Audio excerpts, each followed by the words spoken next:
Summary of Chapter 1, Supergene.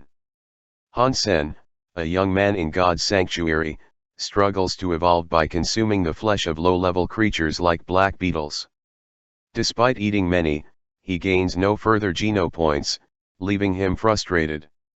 Over a century ago, humanity discovered God's sanctuary through space teleportation, a world where technology became useless, and evolution was only possible by consuming the flesh of its creatures. This evolution extended human lifespans, and ancient martial arts were revived as the primary means of survival. Additionally, killing creatures sometimes granted beasts souls, which could take various forms to aid humans in battle. Lacking advanced martial arts training or beast souls, Han-sen finds himself at a disadvantage, unable to hunt stronger creatures. When he finally considers challenging a copper-toothed beast, he stumbles upon a rare golden black beetle much larger and different from ordinary ones. Recognizing the opportunity, he swiftly kills it. To his surprise, he gains a sacred blood beast soul, a rare and valuable reward, marking a turning point in his struggle for evolution. Summary of Chapter 2, Ass Freak. Han-sen is shocked to discover that he has killed a sacred blood creature, the highest tier beast in God's sanctuary. Eating its flesh grants him sacred genopoints, which are rare and highly valuable for evolution. While consuming the beetle, he finds a mysterious black crystal inside its body, but he has no idea what it is. Gaining 7 sacred genopoints from the beetle is a huge breakthrough for Han-sen, who previously struggled to evolve. He collects the beetle's valuable shell, knowing it might yield more genopoints or be worth a fortune if sold. However, despite this success, Han-sen remains an outcast in steel armor shelter due to an embarrassing incident from his first day in God's sanctuary. Mistaking a human transformed by a beast soul for a wild creature, he stabbed Qinxian, the strongest woman in the shelter, in the rear. This earned him the humiliating nickname Ass Freak. Since then, no one dares associate with him due to Qinxian's influence. Though he accepts responsibility for the mistake, Han-sen remains isolated, struggling alone in his quest to evolve. Summary of Chapter 3, Sacred Blood Armor. Back in his room, Han-sen begins boiling the sacred blood black beetle's shell to extract any remaining geno essence. As he waits, he examines the mysterious black crystal he found inside the beetle but finds no immediate answers. Curious about its effects, he decides to test it on a weak, ordinary green-scaled beast he had previously caught. To his surprise, the dying creature instinctively swallows the crystal and immediately begins to recover, growing stronger and more aggressive. Over the next 24 hours, the beast's scales darken, its claws sharpen, and it even bites through its iron cage, proving that it has evolved into a primitive creature. Excited by the discovery, Han-sen quickly kills the evolved beast, confirming that the black crystal can force creatures to level up, a game-changing revelation. Searching the beast's body, he retrieves the black crystal, proving that it remains intact after use. After drinking the sacred blood beetle shell broth, he gains another sacred genopoint, bringing his total to 8. Checking his status, he finally notices that he has also obtained a sacred blood beast soul from the black beetle. Activating it, a golden beetle-like entity emerges and transforms into a full-body golden armor, wrapping around him in a sleek, powerful, and majestic form. The armor is lightweight yet strong, offering both protection and increased mobility. Han-sen is thrilled he now possesses something far superior to the primitive beast soul armors he had envied before. With the black crystal secret in his hands and a powerful sacred blood armor, Han-sen realizes he has the potential to change his fate in God's sanctuary. Summary of Chapter 4, The Old House. Han-sen returns from steel armor shelter, watching news reports about elite humans evolving into higher God sanctuaries, extending their lifespans, and achieving demigod status. Inspired, he believes that with the black crystal, he can surpass them all. Upon arriving home, he overhears a heated argument. His greedy relatives, his aunt, uncle, and their families are demanding that his widowed mother, Luo Sulan, either pay them millions for their inherited shares of the family's old house or sell it and split the money. Luo Sulan, struggling financially while raising Han Sen and his younger sister, Han Yan, cannot afford it. Furious, Han Sen confronts his relatives, exposing their hypocrisy.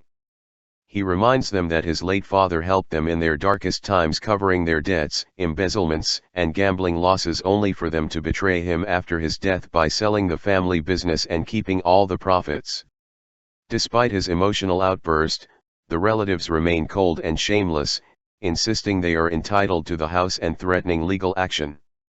Han Sen seethes with anger and injustice, realizing that the very people his father sacrificed for have now turned against them. Seeing their extravagant wealth, Han Sen knows their demands are not out of need but pure greed.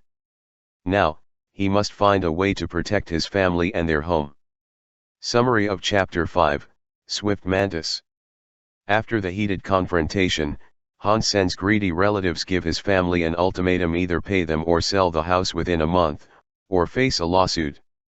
His mother, Luo Sulan, feels helpless, blaming herself for not being able to protect their home.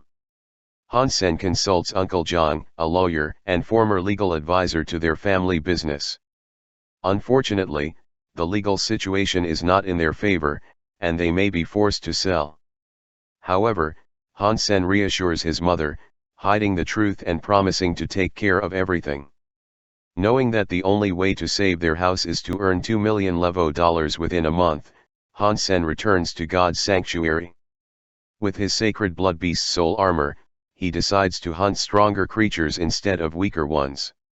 His plan is to capture a creature, evolve it with the black crystal, and then sell it for a high price. He sets his sights on the swift mantis, a dangerous yet ideal target in Zephyr Valley. The swift mantis has razor-sharp forelegs capable of cutting human bones, but its fragile body makes it easy to kill if one can avoid its speed. Han Sen's strategy: disable the swift mantis by cutting off its claws and wings. Keep it alive and use the black crystal to evolve it into a mutant creature, making its meat highly valuable. Possibly obtain a beast soul, the swift jagged blade, a powerful dagger worth over 2 million. As he cautiously approaches Zephyr Valley, he knows the hunt will be dangerous, but it's his only shot at keeping his family's home. Summary of Chapter 6, Armor is Everything. Han Sen spots a swift mantis camouflaged in the grass, nearly missing it due to its leaf-like appearance. Its razor-sharp, metallic forelegs could slice through human bone, but its fragile body is its weakness. He attempts a surprise attack, but the mantis reacts faster than expected, leaping and slashing at his head. However, his sacred blood armor completely blocks the attack, leaving him unharmed. Realizing his armor makes him invincible, Han Sen swiftly kills the mantis with a single strike. After confirming his armor's protection, Han Sen boldly charges deeper into Zephyr Valley, killing over 20 swift mantises effortlessly. Despite not gaining a beast soul, he collects their bodies for food and potential sales. Meanwhile, Su Xiaoqiao, an aristocrat's son assigned to Steel Armor Shelter, is also heading toward Zephyr Valley. He aspires to become an aristocrat by maxing out mutant geno points, but he struggles because mutant creature flesh is rarely sold. Instead, he works under Qin Xian, scouting areas for mutant and sacred blood creatures in exchange for rewards. As Su Xiaoqiao explores Zephyr Valley, he notices something odd: not a single swift mantis remains, and the area is littered with green blood and corpses. Following the trail, he eventually rounds a corner and stops in shock. Standing among the piles of dead swift mantises is a golden armored figure, gleaming like a robot in the sunlight. Summary of Chapter 7, $. Su Xiaoqiao is shocked to find dozens of dead swift mantises and a lone figure in golden armor standing among them. He can't believe someone killed so many mantises alone, as they are fast and deadly creatures. Han Sen, unfazed, offers to sell the mantises for 1,000 levo dollars each. Su Xiaoqiao quickly realizes he can resell them for a higher price and agrees to buy them all. Su Xiaoqiao, impressed by Han Sen's strength, offers 50,000 extra as a down payment for future deals, especially if Hansen acquires mutant creature flesh. Hansen, seeing an opportunity, accepts the deal but remains mysterious. When asked for his name, Hansen simply replies, "Dollar. That's the only thing I care about." He tells Su Xiaoqiao he'll visit room 1046 in Steel Armor Shelter if he has anything to sell. As Hansen leaves, Su Xiaoqiao realizes he has no way to transport all the Mantis corpses himself.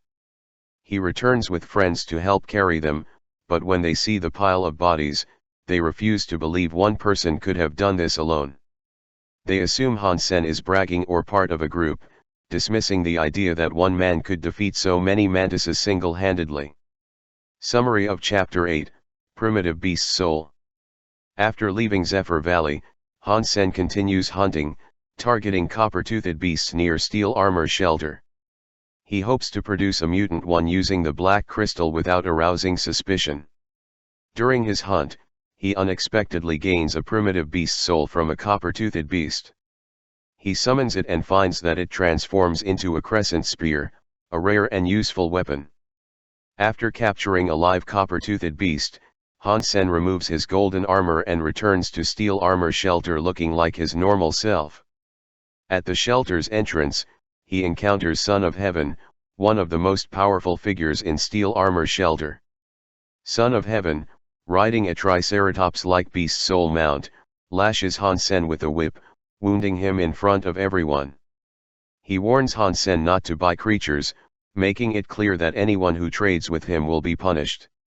Hansen clenches his fists in silent rage, knowing he is too weak to fight back.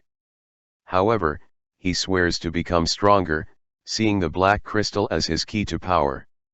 Meanwhile, Son of Heaven and his gang discuss Jinxian, who was previously injured by Hansen. They believe she is too stubborn and should be punished for rejecting Son of Heaven's advances.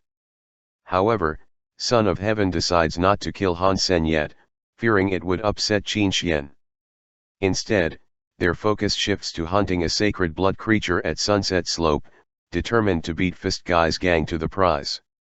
Summary of Chapter 9, Sacred Blood Creature. Hansen locks the copper-toothed beast in a cage and feeds it the black crystal.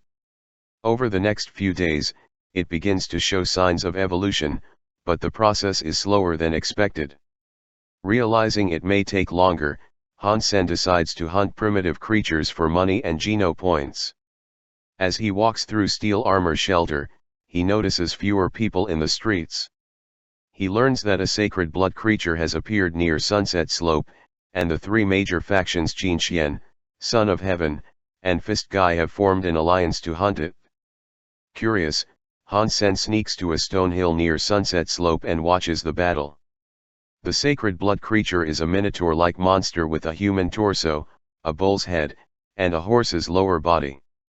Armed with a golden double-edged axe, it tears through the crowd effortlessly, even destroying Son of Heaven's valuable mutant Triceratops mount. The combined forces fail to contain the creature, and it escapes toward the mountains. Furious, Son of Heaven shoots a sacred blood wasp beast soul arrow, which explodes upon impact, mortally wounding the Minotaur. Just as everyone thinks Son of Heaven has secured victory, a mysterious golden armored figure, Hansen in disguise as Dollar, leaps from the stone hill. He delivers the final blow, grabs the golden axe, and sprints away into the mountains before anyone can react. Seeing the golden armor, someone immediately recognizes him as Dollar, leaving the entire battlefield in shock. Summary of Chapter 10, Bloody Slayer. As Hansen hides on the stone hill, he watches Son of Heaven shoot down the sacred blood creature, the Bloody Slayer. Fueled by anger and opportunity, Hansen rushes down and delivers the final blow, earning both a sacred blood beast soul and the ability to gain sacred geno points by eating the creature's flesh. Realizing he can't take the entire body, Hansen grabs the Bloody Slayer's golden axe, a powerful sacred blood gear capable of destroying normal beast soul weapons and mounts. The onlookers, including Son of Heaven, are stunned as they see Hansen escape with the loot. Furious, Son of Heaven and his gang immediately give chase on their mounts.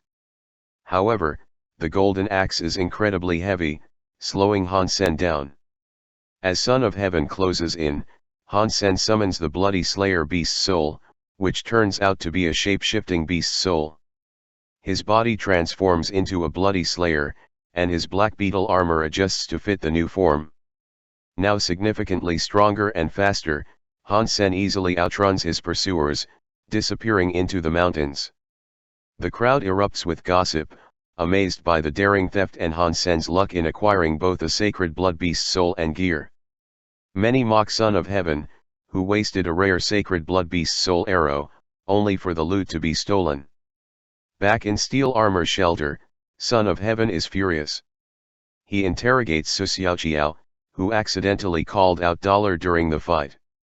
Although Su Xiaoqiao only knows the name, Son of Heaven swears revenge and locks down the shelter to find and kill Dollar. Meanwhile, most people mishear the name, and Doll becomes a trending topic, making Han Sen's alias even more mysterious and infamous.